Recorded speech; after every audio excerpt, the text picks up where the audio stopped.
सतसाहेब सतसाहेब सतसाहेब सतसाहेब। जय सतगुरु अरुण साईं जी महाराज को कोटि कोटि प्रणाम, दंडवत प्रणाम। सतगुरु कबीर साहिब को कोटि कोटि प्रणाम, दंडवत प्रणाम। अन्य सभी महान पुरुषों संतों को मेरा कोटि कोटि प्रणाम। भक्तजनों, प्रेमियों, साधु संतों, छोटे बड़े, माताओं बहनों, सभी जीवों को मेरा कोटि कोटि प्रणाम। सतसाहेब सतसाहेब, वंदे मातरम। तो हे भक्तजनों, प्रेमियों, आज जो हम बात करेंगे वो कुछ अपने बारे में बात करेंगे और कुछ जो हमने पीछे वीडियो में जो बताया है मानव पंथ एक है चैनल में, और उससे पहले इस चैनल का नाम जो था वो था मानव पंथ। फिर उसी चैनल में नाम को थोड़ा सा चेंज कर दिया था, जिसका नाम हो गया मानव पंथ एक है। तो भक्तजनों, प्रेमियों, साधु संतों, जीव सेवा, मानव सेवा और प्रकृति सेवा, आप समझ गए होंगे कि ये सतमार्ग है। दया, धर्म, प्रेम, अच्छा व्यवहार, मीठा बोलना और सतमार्ग पे चलना। क्योंकि जीव अंश, चाहे वो मनुष्य हो चाहे अन्य प्राणी हो, एक है और उनका दाता भी एक है, इसलिए कोई अलग नहीं है। और रही बात प्रकृति की, तो आने वाली जनरेशन के लिए ये पृथ्वी हम सब का ग्रह है, जिस पर हम सब, सारे देश, मानव जाति, प्राणी सब इसमें इसके ऊपर रहते हैं। तो इसलिए इसको बचाना बहुत जरूरी है। ये मानव का ही कर्तव्य है, मनुष्य का ही कर्तव्य है कि इसकी सुरक्षा हर तरीके से बहुत जरूरी है। ये मानव का परम धर्म है। सतसाहिब, आगे हम बात कर रहे हैं कि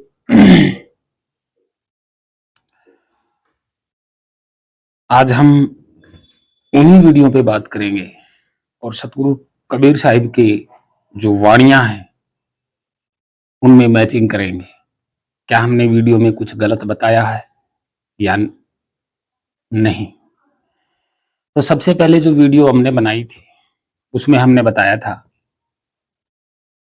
कि जीव और आत्मा और परमात्मा, यानी कि जीवात्मा, आत्मा और परमात्मा, ये तीन हमने बताए थे।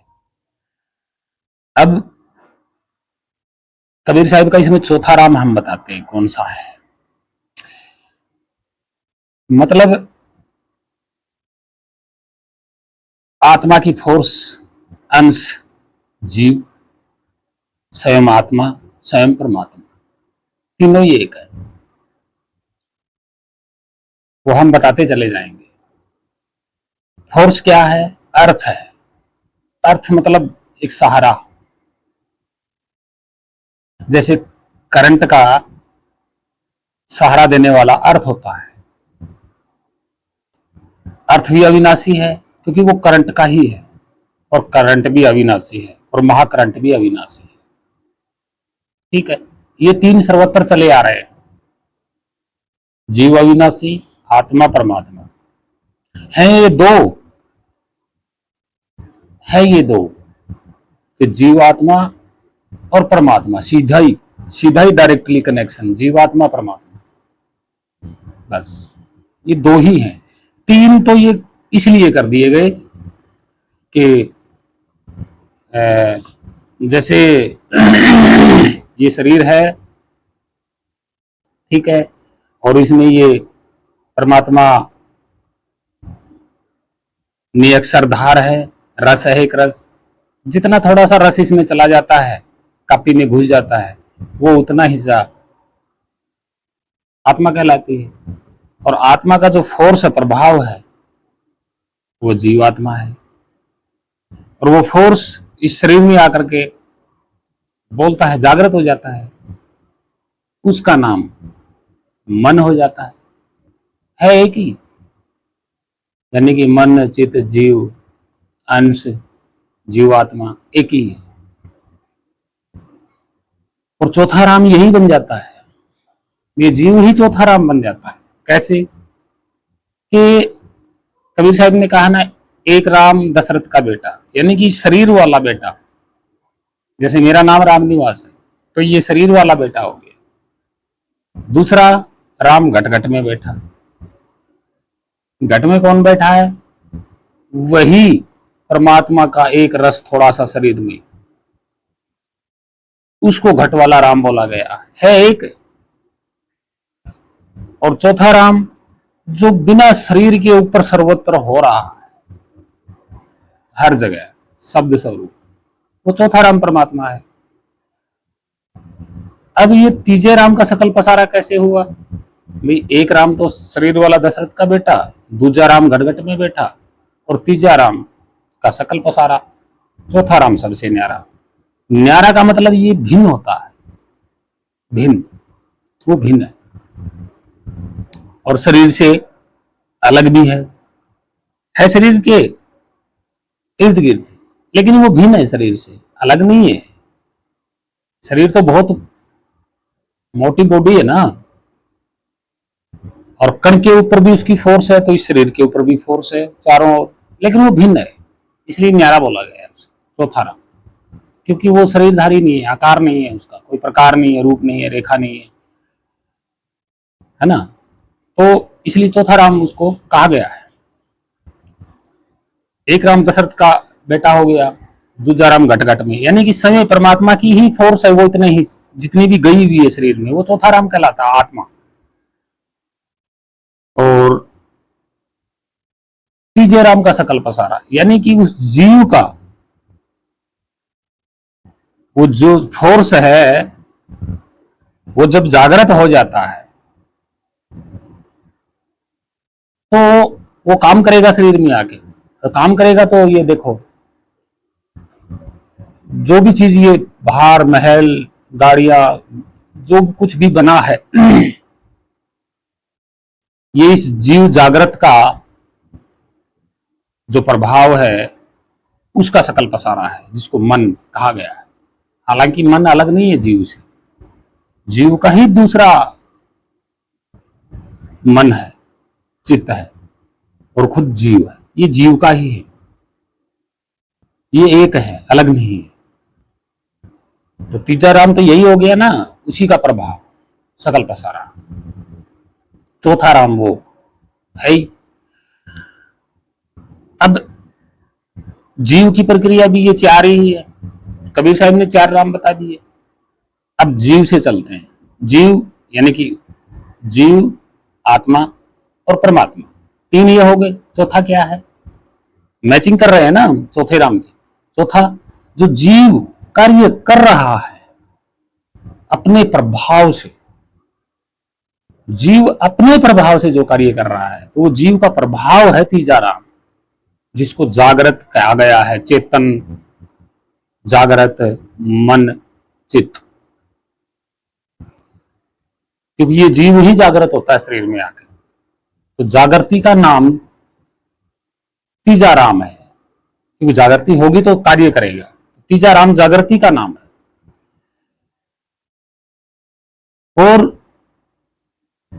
अब आते हैं जीव, आत्मा, आत्मा और परमात्मा। तो जीव जो आत्मा है, ये तीन तीन हो गए, यहाँ पे तीनों का एक ही रूप है। अब चौथा इसमें क्या लगाएंगे? जागृत, यानी कि शरीर में आके जीव जागृत हो गया, वो है चौथा। जागृत मतलब, और जीव और आत्मा और परमात्मा, चार हो गए। ये चार ही चलेंगे लास्ट तक। फिर हमने बताया एक वीडियो में अर्थ और करंट,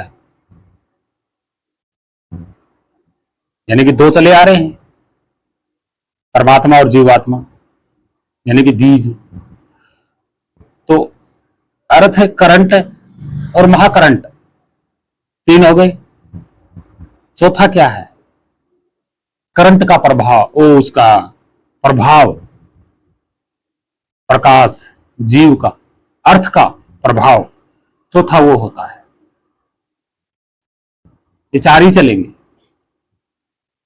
जैसे महाकरंट है पीछे बड़े बड़े खंभों पे, एक तार आई, उसके साथ में एक तार आई है, वो क्या है? अर्थ फोर्स करंट की।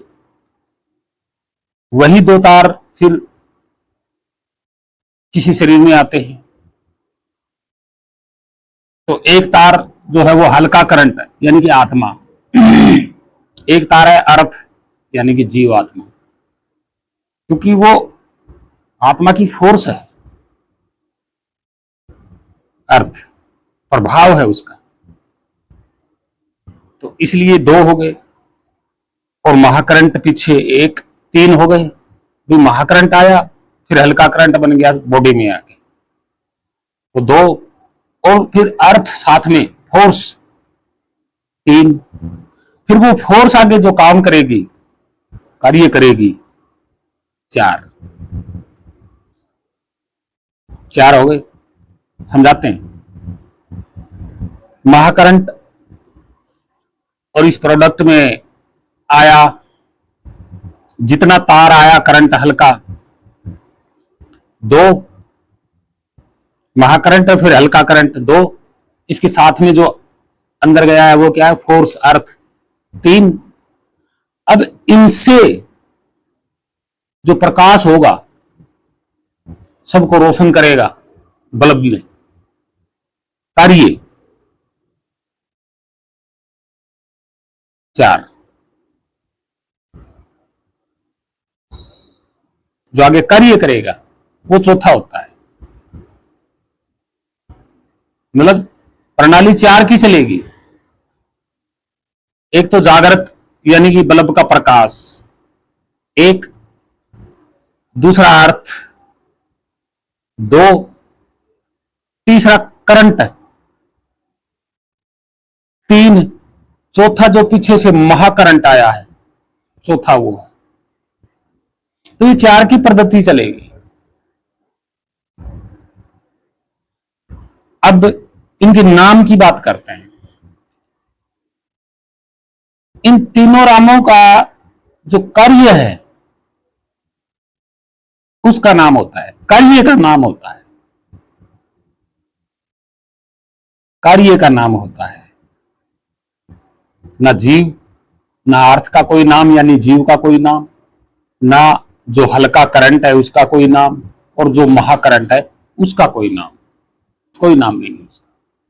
तीनों बेनाम है, अलग है, अनामी है, और तीनों ही अविनाशी है। ठीक है। और ये जो इनके द्वारा जो कार्य प्रकट होगा उसका नाम होता है,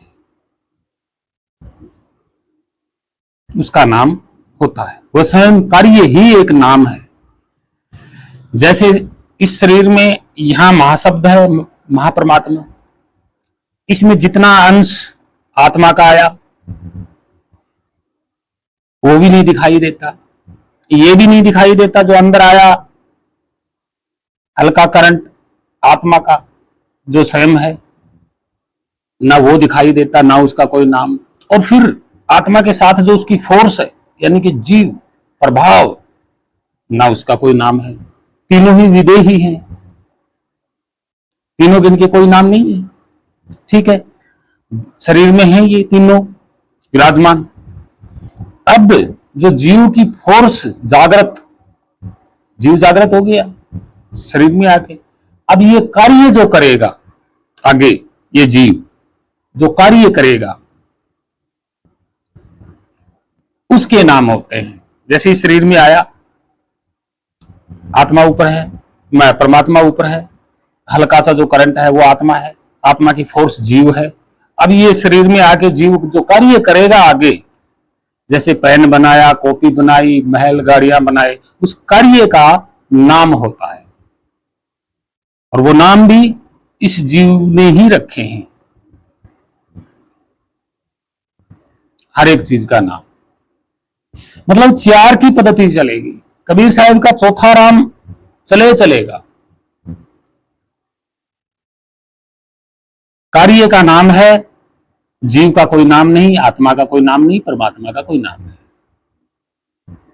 अब तंत्र मंत्र जो कुछ भी है, कर्म कांड पूजा पाठ, जीव का जो कार्य किया हुआ है उसी की पूजा हो रही है, उसी के पूजा पाठ हो रहे हैं, उसी के नाम से तंत्र मंत्र बनाए गए हैं, और सब के सब उसी में झुके हुए हैं। अंतकरण तक जाके किसी ने नहीं समझा। ये सत्य है। जैसे जीव, मैं जीव हूं शरीर में, ठीक है भाई, काम तो मैं जीव वाला कर रहा हूं ना, आत्मा थोड़ी ना काम करती है, ना परमात्मा कोई काम करता है।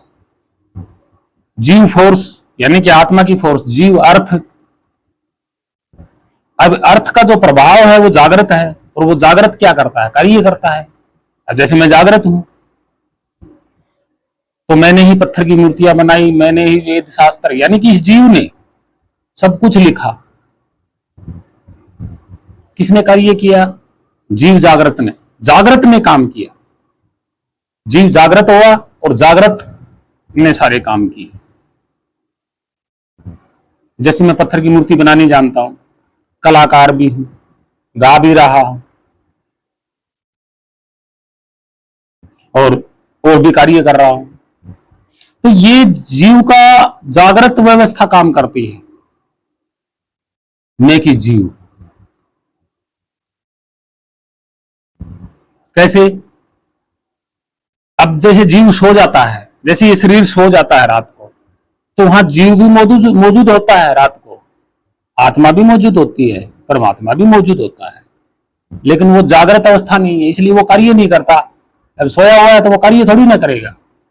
तो जागृत अवस्था जो होती है वो चौथा होता है, यानी कि 4 नंबर पे होता है, जागृत 4 नंबर पे है। कबीर साहब ने इसको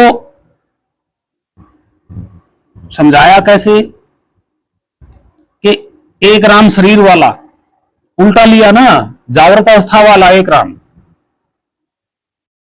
दूसरा राम घटघट में बैठा आत्मा, तीसरा राम का सकल पसारा, यानी कि ये जीव जो कार्य कर रहा है, जो मन, जिसको चित्त अंश जो बोला गया है बोला क्या गया है भाई, प्रभाव फोर्स ये कर रहा है। और चौथा राम सबसे न्यारा, यानी कि जो पहले से जो फोर्स है, पहले से चौथा वो है।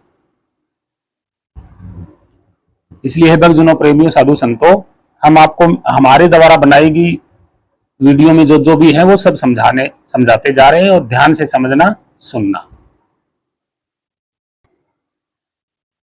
हमने आपको जीवात्मा की फोर्स, और जीवात्मा कहां से आई, आत्मा की फोर्स है जीवात्मा, और जीवात्मा की फोर्स है ये कार्य कर रहे,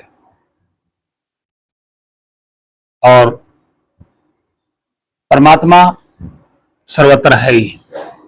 अब आते हैं जीव ब्रह्म पे। जीव ब्रह्म यानी कि फोर्स, प्रभाव किसका, ब्रह्म का।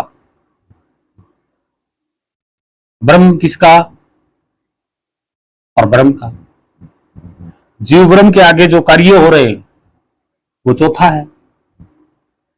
अब आते हैं डार्क एनर्जी, डार्क एनर्जी से फिर मैटर, मैटर से फिर मेटल, और फिर मेटल का कार्य। 4 हो गए। किसी भी हिस्से में जाइए आप, इस शरीर जीते जागते शरीर की पद्धति 4 में जाती है।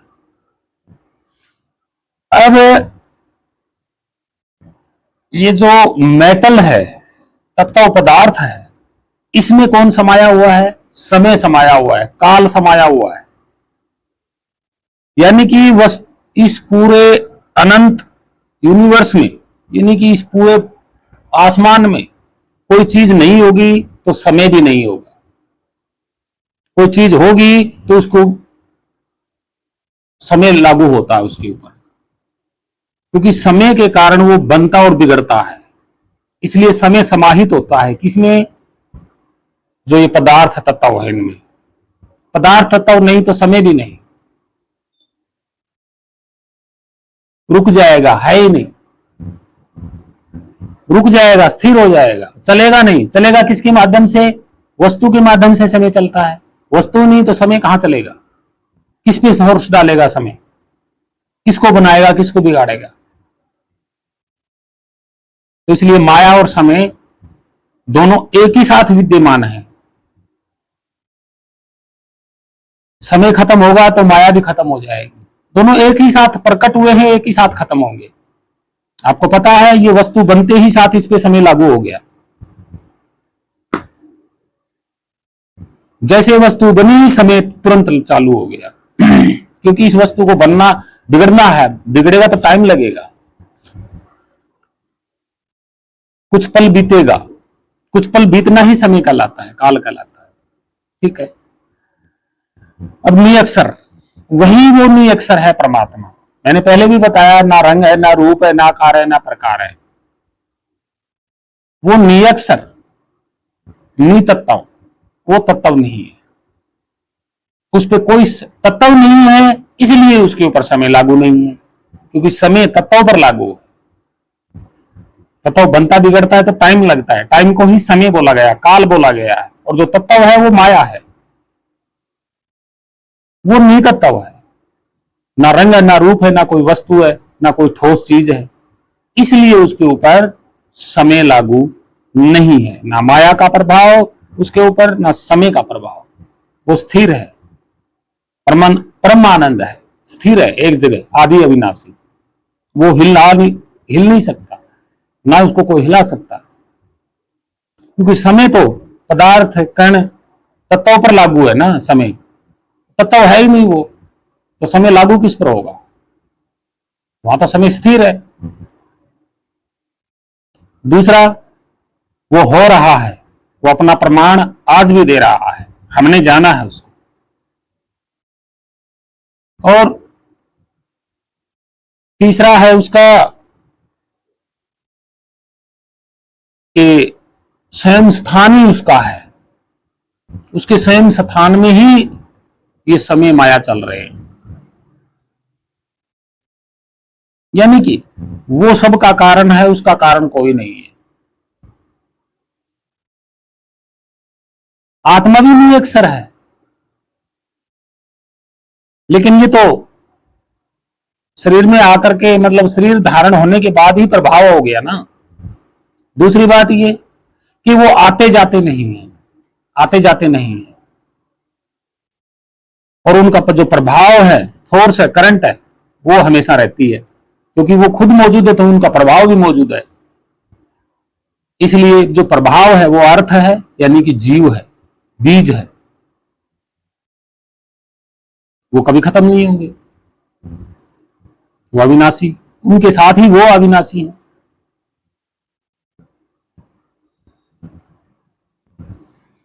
तो जो अर्थ है, जो जीव प्रभाव है, वो उनके साथ से ही है, उसका कभी भी जन्म नहीं हुआ, उसका भी कोई जन्म नहीं हुआ। यानी कि डायरेक्ट एनर्जी का प्रभाव, ये दोनों ही चले आ रहे हैं। प्रभाव अर्थ होता है।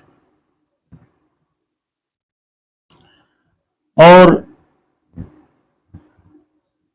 विदेही शब्द है, उसी निअक्षर को विदेही शब्द कहा गया है, क्योंकि वो होने का प्रमाण है, इसलिए उसे शब्द कहा गया है, निअक्षर कहा गया। और जो होने का जो प्रमाण है, उसका कोई रंग, रूप, कोई ठोस वस्तु, आकार, प्रकार, तत्व ऐसा नहीं है, वो विदेही है। अब जो विदेही की फोर्स ही विदेही होगी। अब मान लेते हैं ये कोई वस्तु नहीं है और ये है, अब जो इसका प्रभाव है वो भी तो विदेही होगा, उसका शरीर थोड़ी ना होगा,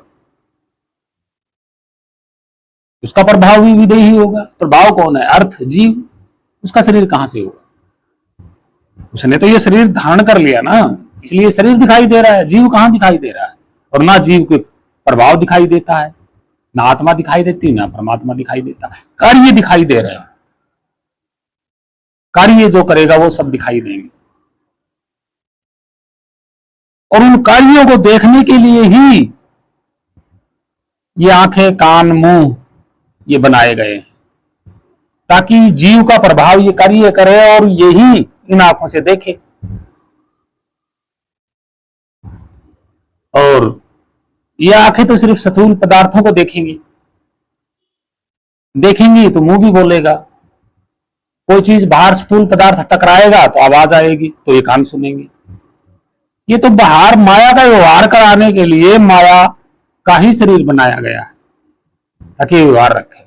परमात्मा से व्यवहार करने के लिए, अपने आप से व्यवहार करने के लिए, आत्मा से व्यवहार करने के लिए शरीर की जरूरत नहीं है। ना इन कानों की, ना नाकों की जरूरत नहीं होती। इन मतलब इनका सहारा लेने की जरूरत नहीं होती। शरीर में रहते हुए भी इनका सहारा बिन सहारे के, इनके बिन सहारे के होता है। अब जो ध्यान होता है वो जीव का ही तो प्रभाव है, वो विदेही होता है, उसका कोई शरीर नहीं होता। और विदेही को विदेही ही जान सकता है। विदेही को ये आंखें नहीं देख सकती, बिना शरीर वाले को ये आंखें थोड़ी ना देख सकती है। इसलिए शरीर वाले को, मतलब आगे जो कोई चीज वस्तु है जो भी है शरीर वाली है, जैसे ये कापी है शरीर वाली है, तो इसको कौन देखेगा? शरीर वाला ही देखेगा। ये आंखें शरीर ही तो है ना आंखों का, यही देख पाएंगी। यानी कि शरीर वाले को शरीर वाला देख पाता है और विदेही को विदेही जान पाता है। देखता नहीं है, जान पाता है। विदेही को विदेही जानता है, जान लेता है, देखता नहीं है। देखता कौन है?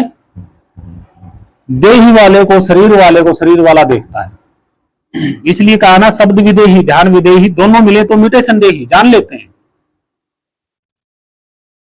अब आता है समय के इस प्रभाव को, यानी कि आत्मा और परमात्मा का प्रभाव, अर्थ, जीव, ये शरीर धारण क्यों होता है, ये समझाएंगे हम आपको। कि समय रुकता नहीं है, किसी भी प्रकार से समय रुकता नहीं है, किसी भी हिस्से में।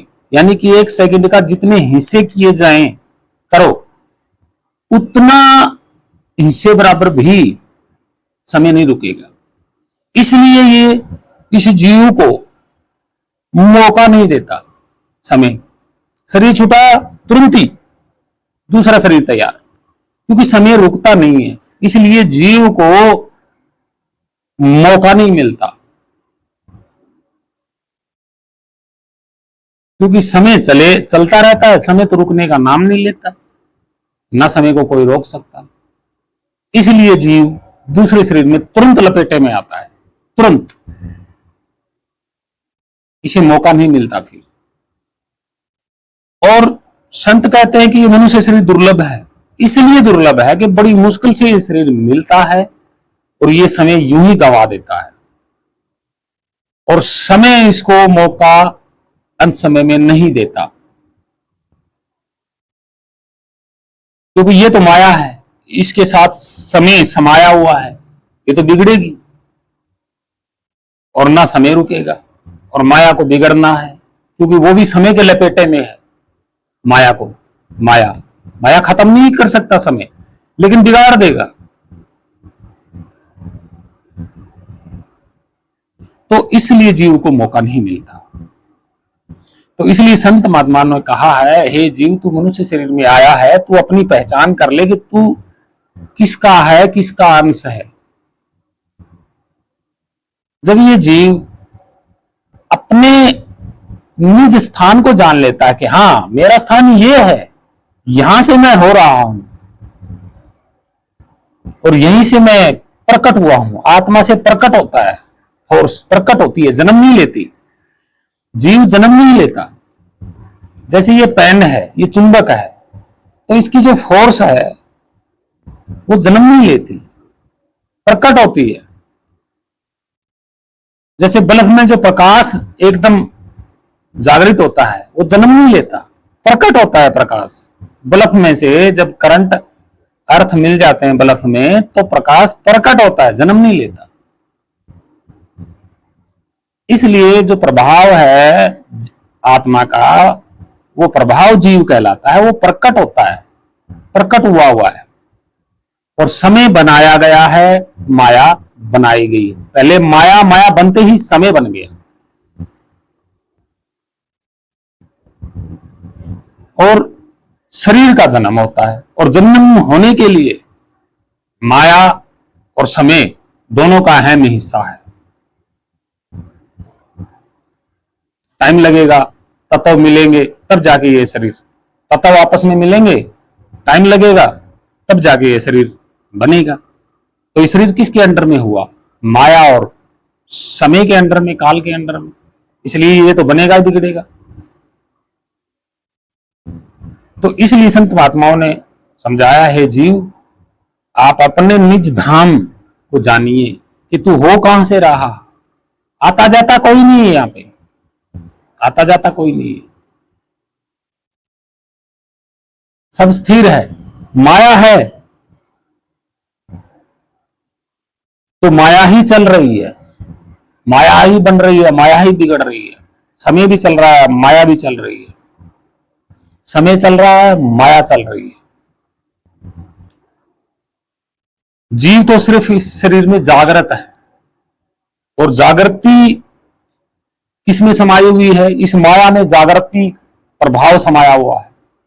जीव का जो जागृत प्रभाव है वो इस माया में समाया हुआ है, इसलिए ये माया चल रही है, और माया में ही समय समाहित है। तो ये माया चलेगी तो ये बिगड़ेगी।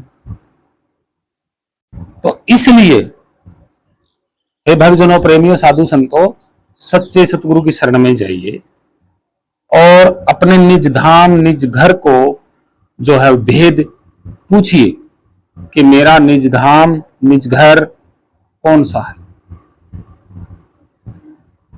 और वो निज घर, निज धाम स्वयं सर्वत्र है, आपके ऊपर ही है, अधरवास में। और ये जीव, आत्मा, परमात्मा, ये तीनों ही अधरवासी हैं, अविनाशी हैं। इनका कोई आधार नहीं है, कोई आधार नहीं है इनका। अब ये चीज अधर है और इसके चारों ओर शरीर लपट गया, और ये शरीर जमीन पे टिक गया। तो शरीर जमीन पे टिका है, जीव, आत्मा और परमात्मा शरीर नहीं टिके हुए, वो अधर में ही है, अधरवासी है। उनका कोई आधार नहीं, ना उनका कोई नाम है। जो वो हो रहे हैं स्वयं, वही उनका आदि नाम है। ना उनका कोई तंत्र है, ना मंत्र है, कुछ नहीं है। यानी कि हमारा इस जीव का, मेरा कोई नाम नहीं है। और मैं किसकी फोर्स हूं? मतलब मुझे जीव, जो मैं प्रभाव हूं, फोर्स हूं, कहां से आया? आत्मा से। आत्मा का अंश हुआ, और जो आत्मा का अंश है वही तो परमात्मा का अंश है, क्योंकि स्वयं आत्मा ही तो परमात्मा है। फर्क कुछ नहीं। भाई भक्तजनों, प्रेमियों, साधु संतों, हाथ जोड़ के विनती है, सच्चे सतगुरु की शरण में जाइए। और सच्चे सतगुरु की शरण में जाकर के तर्क वितर्क का सवाल ना करें, क्योंकि सारी चीज आपके पास मौजूद है। मन, चित्त, बुद्धि, सब कुछ, मोह, लोभ, अहंकार, सब कुछ आपके अंदर विद्यमान है। तो कृपा करके सच्चे सतगुरु की शरण में जा करके ये सवाल जवाब ना करें, क्योंकि सब कुछ तेरे पास है भाई, तेरे को समझना है। जिस चीज का तुझे भेद नहीं है, वो सच्चे सतगुरु की शरण में जाके भेद पूछिएगा, वो आपको बताएंगे। आप पूछेंगे कि गुरु की शरण में जाके पूछेंगे कि गुरु जी मन क्या है? अरे भाई तेरे पास भी तो है मन है, गुरु जी से क्यों पूछ रहा है? फिर पूछेगा कि गुरु जी जीव कौन होता है? भाई तू शरीर में जीव ही तो है, और कौन है? सतगुरु से क्यों पूछ रहा है कि आत्मा कौन है? अरे भाई तेरे अंदर ही तो आत्मा है, उसी के कारण तू चल रहा है, गुरु से क्यों पूछ रहा है? फिर पूछेंगे कि चित्त क्या है, मन क्या है? कमाल कर देते हैं अंधभक्त, ये नहीं सोचते कि सब कुछ तेरे पास ही है। फिर पूछेंगे मोह, लोभ, अहंकार क्या है? भाई तू कर रहा वही तो है, गुरु से क्यों पूछ रहा है? गुरु से दो बातें पूछिए, सतगुरु से। क्या?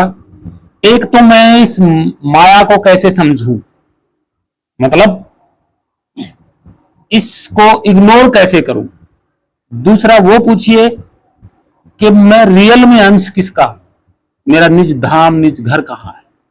ये दो बातें पूछिए, फालतू की बातें मत पूछिए, तर्क वितर्क मत करिएगा,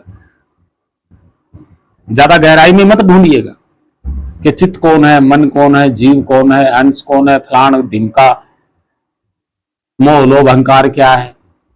भाई सब कुछ तेरे अंदर भरा पड़ा है, तेरा खजाना तुझे जानना है। सतगुरु को जाकर के दिमाग उनका डिस्टर्ब मत करिएगा। आपको सिर्फ दो बातें जाननी है, क्या कि मैं माया को इग्नोर कैसे करूं, यानी कि माया को कैसे समझूं, और मेरा निज घर क्या है, उनका क्या नाम एड्रेस पता है, बस। और रही बात तंत्र मंत्र विद्या पूजा पाठ कर्म कांड, ये जीव के बनाए हुए सारे खेल हैं। जीव अपने ही बनाए खेलों में उलझता रहता है, निज धाम निज घर को नहीं जान पाता, और मनुष्य जन्म यूं ही चला जाता है। समय रुकने का नाम नहीं लेता, इसलिए अगला सिस्टम भी तैयार है। तो हे भक्तजनों, प्रेमियों, साधु संतों, मैंने जो वीडियो में पूरी तरह जो पीछे समझाया है, उनका आज मैं इकट्ठा एक वीडियो बना के समझा रहा हूं, ताकि आप पूरी वीडियो की कहानी समझ जाएं। जितनी वीडियो है उनमें क्या बताया मैंने, हर तरीके से समझाया मैंने, समुद्र के तरीके से समझाया, सूर्य के प्रकाश के तरीके से समझाया।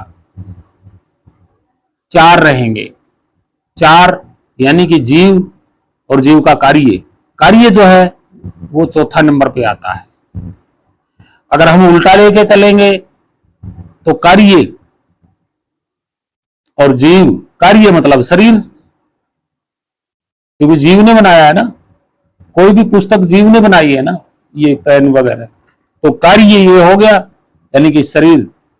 एक राम दशरथ का बेटा यानी कि शरीर यानी कि कार्य, दूजा राम घट घट में बैठा यानी कि आत्मा, तीजे राम का सकल पसारा। ये तीजे राम का सकल पसारा कौन है? जीव का सकल पसारा है, ये जीव ने तो किया है सारा। चौथा राम सबसे न्यारा। तो ये चार चलेंगे। तो है भक्तजनों, प्रेमियों, साधु संतों, हाथ जोड़ के विनती है कि सच्चे सद्गुरु की शरण में जाइए और जहां तक हो सके माया को समझने की कोशिश करें, अपने गुरु से पूछें, और दूसरा जो काम है वो पूछें निज घर निज धाम आदि नाम, बस। और हे भक्तजनों, प्रेमियों, साधु संतों, मैं आपको पूरी तरह सत्य मोहर लगा देता हूं कि ना तो जीव का नाम, ना आत्मा का नाम, ना परमात्मा का नाम, ना जीव कोई वस्तु है, ना आत्मा कोई वस्तु है, ना परमात्मा कोई वस्तु है, ना इनका कोई शरीर है, ना रंग है, ना रूप है, ना रेखा है, और ना ये आते हैं ना जाते हैं, ये स्थिर है, एक रस है, बस। लेकिन इस शरीर में प्रवेश होते ही जीव ये अपना स्वरूप भूल जाता है कि मैं किसका अंश हूं, मेरा रंग क्या है, रूप क्या है, मेरा ये जहां से मैं आया हूं, मेरा परमपिता कौन है, ये भूल जाता है। और इसको भूलने के लिए पाखंडी गुरु क्या करते हैं, इसी पाखंडी जो गुरु होता है शरीर में, वो भी तो जीव ही है, जीव, और जो शिष्य है, चेला है, वो भी तो जीव है शरीर में। तो जीव जीव को भरमा देता है। पाखंडी गुरु जी भी जीव है, शिष्य भी जीव है। तो पाखंडी गुरु जीव क्या कहेगा कि ये मंत्र पकड़ ले, और अंधभक्त जो अज्ञानी शिष्य है वो क्या करेगा, जीव का दिया हुआ मंत्र, जीव का किया हुआ कार्य ले लेता है, जीव का किया हुआ कार्य ले लेता है और आप ले लेता है, वो उस कार्य में उलझ जाता है। यानी कि ये जीव जो भी बोलता है शब्द, ये उसका प्रभाव है, जीव का प्रभाव है। शरीर में आकर के जीव अपने कार्य करता है, तो बोलता है ये भी एक कार्य है, देखता है ये भी एक कार्य है जीव का, सुनता है ये भी एक कार्य है जीव का, यानी कर्म काम, सुनता है ये भी एक कार्य है जीव का। ये कार्य क्या है? ये जीव का बनाया हुआ, और जीव ही जीव को सिखाता है कार्य करने के लिए। तो कार्य क्या है? माया, क्योंकि माया के शरीर से ही तो कार्य कर रहा है। तो माया के शरीर से जो कार्य करेगा वो भी तो माया ही होगी। तो इसलिए मैं कहता हूं कि ऐसे गुरुओं से बच के रहना जो तुम्हें कार्य करने के लिए दे दे। जैसे मंत्र जपना, पूरी तरह यहां ध्यान लगा लेना, प्रकाश देखना भी एक कार्य का काम है। किसी की मूर्ति देख लेना, यहां दोनों आंखों से यहां अंदर माथे में, वो भी एक कार्य है। ये तो कार्य है ना जीव के, और जीव के प्रभाव से कार्य हो रहे हैं। जीव तो कुछ करता ही नहीं है, ना जीव करता, ना आत्मा करता, ना परमात्मा करता, कोई कार्य नहीं करते। वो तो कार्य जो हो रहा है वो माया और समय के कारण कार्य हो रहा है। जैसे अब मैं बैठ गया, मैं बता देता हूं, मैं आराम से बैठ गया, तो इसमें क्या हुआ? इसमें यह हुआ कि यहां समय भी रुक गया और शरीर स्थिर हो गया, मुंह चुप हो गया, आंखें बंद हो गई। ये क्या हो गया? ये कुछ पल के लिए मैं इग्नोर हो गया। किससे? माया से और समय से। इसलिए इग्नोर करना सीखिए समय को, जहां तक हो उसके स्थिरता में रहें। यानी कि तन थिर, मन थिर, वचन थिर, सुरती नृत्य थिर होए। सुरती नृत्य थिर होए का मतलब, सुरती का मतलब क्या है? ध्यान होता है, स्थिर हो जाना। ये एक ऐसी प्रक्रिया है जो स्थिरता है, कार्य नहीं करने होते। स्थिरता जो होती है वो कार्य नहीं होता। स्थिर हो गया तो कार्य कहां से होगा? स्थिरता है, स्थिरता में आने के बाद कार्य नहीं होते आगे। और जो भ्रमित भरमाते हैं, जो झूठे गुरुआ लोग मंत्र तंत्र देके, वो तो कार्य करवा रहे हैं ना। मन से भी फिर कार्य करवा देते हैं कि मन से नाम जपो, मंत्र जपो। सतगुरु कबीर साहब क्या कह रहे हैं? स्थिरता में आइए, वो स्थिरता होना है, वहां कार्य नहीं है। तो हे भक्तजनों, प्रेमी, साधु संतों, स्थिरता बहुत जरूरी है। स्थिरता में ही परमात्मा है, स्थिरता में ही आत्मा है। मंत्र जंत्र, पूजा पाठ, कर्म कांड, ये कार्य, मन से कार्य, मुंह से कार्य, आंखों से कार्य, कानों से कार्य, इनसे इग्नोर होइए एक बार। और ये विधि सच्चे सतगुरु की शरण में जाके पूछिए, और ये ध्यान विदेही, शब्द विदेही में जुड़वाइए और मस्त रहिए। आप मुक्त हो जाएंगे, क्योंकि समय चल रहा है और माया बिगड़ रही है, बन रही है। ये कभी मौका नहीं देंगे आपको, और आप इस माया के ही और समय काल माया के जाल में हो। तो हाथ जोड़ के विनती है, भक्तजनों, प्रेमी, साधु संतों, कि अच्छे कर्म कीजिएगा और ज्यादा से ज्यादा मोह लोभ लालच में मत फंसिएगा। अगर मोह लोभ लालच में मैं फंसता होता तो ये देखो, ये मेडिकल लाइन के आइटम है जो पहने जाते हैं घुटनों में, पैरों में, है ना। तो ये मेरे को पूरा काम आता है, जैसे नकली हाथ पैर बनाना। और ये देखो, ये घुटनों का है, पैर का है, तो ये मेरे को अच्छी तरह काम आता है। बहुत सारे हॉस्पिटल हैं, उनसे कांटेक्ट करके मैं ये मेरा क्लिनिक चालू भी कर सकता हूं, ओपन कर सकता हूं, बना सकता हूं बैठे बैठे, है। और ये काम मैं कर सकता हूं, हॉस्पिटल बना सकता हूं, फिर करोड़ों का मालिक बन जाऊंगा। क्या होगा? तो घमंड ना करें किसी भी चीज का, अभिमान ना करें। अब जो मैं कर रहा हूं, अपना एक छोटा सा सिलाई का काम करते हैं, घर में ही सिलाई का काम करते हैं, ठीक है, अपना टाइम पास हो रहा है, और परमात्मा में अपने ही स्वरूप में हम मस्त रहते हैं। ना कोई मंत्र, ना तंत्र, ना विद्या, ना पाठ, ना कर्म कांड, कुछ नहीं। अपने आप ही जाप हो रहा है, होने का प्रमाण है, सत्य प्रमाण है, हो रहा। बस मुझे तो बस उसमें टिका रहना है, विदेही शब्द में विदेही ध्यान टिका के रखना है। जाप अपने आप हो रहा है, एक रस, बस। तो है भक्तजनों, प्रेमियों, यही मुक्ति का मार्ग है। तो हाथ जोड़ के विनती है, सच्चे सतगुरु की शरण में जाएं और वेद पूछें, तर्क वितर्क के ज्यादा सवाल ना करें। और आप सभी भक्तजनों, प्रेमी साधु संतों को मेरा कोटि कोटि प्रणाम, छोटे बड़े माताओं बहनों को मेरा कोटि कोटि प्रणाम। और सतगुरु अरुण जी साईं जी महाराज को मेरा कोटि कोटि प्रणाम। सतगुरु कबीर साहिब जी को मेरा कोटि कोटि प्रणाम। सभी भक्तजनों, प्रेमियों, महान संतों को मेरा कोटि कोटि प्रणाम। सत्य साहिब, सत्य साहिब, वंदे मातरम।